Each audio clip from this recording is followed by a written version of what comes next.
Hey guys, welcome back to the recap. Alright, so this week on the recap we have Friday Night SmackDown. We start off SmackDown with the head of the table, the tribal chief, Roman Reigns. He talks about how he defeated Kevin Owens, then he talks about why Edge is making him wait. I like that Roman Reigns' promo skills have increased drastically. Because that was one thing that people kept getting on him about when he was like, fresh out of the Shield, was like he didn't cut good promos. But heel him has improved his promo skills tenfold. Alright guys, so next up on SmackDown we have a match. We have Dominic Mysterio, accompanied by his dad Rey Mysterio, going against Baron Corbin. Now, before that match even started, Baron Corbin attacked the Mysterios on their way to the ring, threw Rey Mysterio off the stage area. We had Dominic Mysterio doing like a springboard roll-up drop kick. That was pretty cool. We had Dominic do a springboard kind of like axe handle thing to the outside on Corbin. And we had Dominic with a cool neck breaker into a standing moonsault in the ring. Baron Corbin caught Dominic at one point with a deep six. Dominic did like a dive on Baron Corbin on the outside. Then Dominic got back in the ring. Referee was counting. Corbin tried to get back in the ring, and Rey Mysterio was like underneath the ring where the referee couldn't see him. Grabbed on the Baron Corbin's foot so he couldn't move, and then Dominic Mysterio hit him with a 619, threw him in the ring, did a frog splash, and picked up the win. So Dominic Mysterio beats Corbin tonight on SmackDown, and it was an okay match. Alright guys, so next up we have a match between Daniel Bryan, and it's a rematch from I believe last week or 2 weeks ago, and he went off and faced Cesaro. Daniel Bryan was aggressive for like most of the match. We have Bryan with a top rope crossbody onto the outside to Cesaro, where I think he got a cut and his head was bleeding a little bit, but it wasn't too bad. Then Bryan with a missile drop kick inside the ring, a beautiful missile drop kick. We also had Bryan doing a lot of kicks and stomps during the match. Cesaro with a beautiful like a high too, like crazy, like throwing Daniel Bryan up into like a backbreaker and then put him into the Cesaro swing. Towards the end of the match, something happened that I didn't even expect to happen. So Cesaro put Bryan into the sharpshooter, right?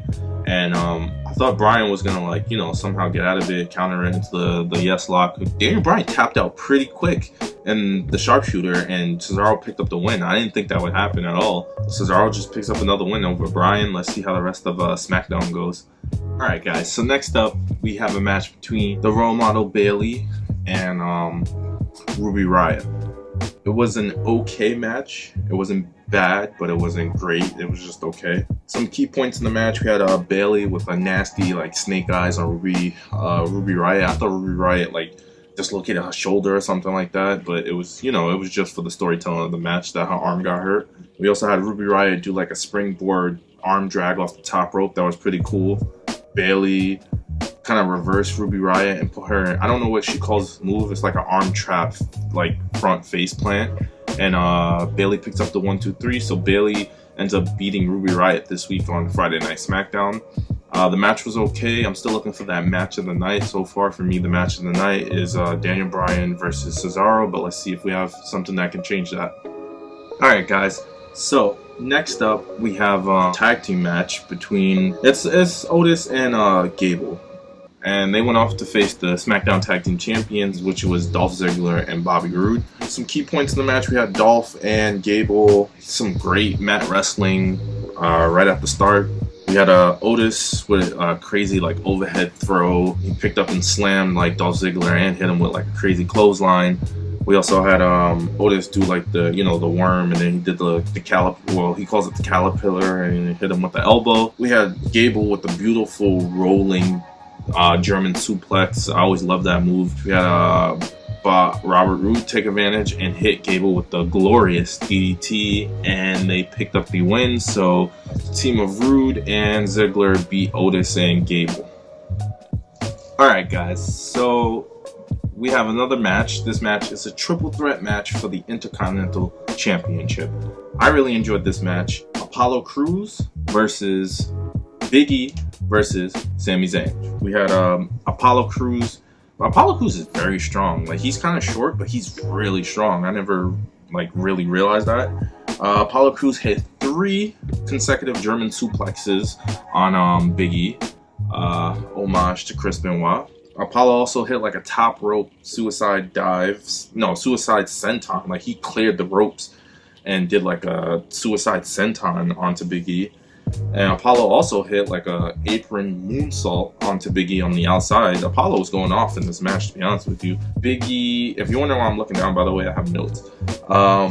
We have Big E with 2 consecutive belly-to-belly overhead throws to Apollo, and then like 1 belly-to-belly slam, I guess you would call that. We also have Big E with the big splash on both Sami Zayn and Apollo Crews. And then he also did another splash. He also did another splash. He did an apron like splash that he always does on Sami. We also have Apollo Crews with a top rope like crazy frog splash. He got a lot of height on that. We got Big E with a double throw. He had Apollo was about to do like an overhead leg trap suplex to Sami. Big E came up behind, got the German on Apollo, so he ended up throwing 2 people at once. Sami Zayn hit the haluva kick on Big E, and I thought he was about to win the match, but then Apollo ended up breaking up that pin. Apollo Crews like hoist Sami Zayn up and throw him over the barricade. And then he got back in the ring, but then Big E popped back up, hit the big ending on Apollo Crews, and Big E retained his Intercontinental Championship. I really enjoyed that match. For me, that's the best match of the night, unless there's another match coming, because SmackDown's not done yet. But best match of the night for me so far. Alright, so the last part of SmackDown that we have for this week turns out to be a segment. Yeah, so Edge comes out, Roman Reigns comes out, and then Roman Reigns is like, oh, acknowledge me, choose me, all this other stuff. And Edge is like, why do you have to have backup? Why do you have Jey Uso? So Roman sends him out the ring. He ends up getting stunned by Kevin Owens. Kevin Owens just shows up, stunners him, and walks off. And then Edge just laughs and walks off. So that was the end of SmackDown. That was an okay segment. It wasn't great. It wasn't bad. It was just okay. What made it okay was that, Kevin Owens got his revenge. It came out and stunned Roman Reigns. Thanks for watching, guys. Let me know if you enjoyed watching SmackDown this week, or you didn't enjoy it. What was your favorite part? And don't forget to like, comment, share, subscribe, all that good stuff. And I'll check you guys later. Peace out.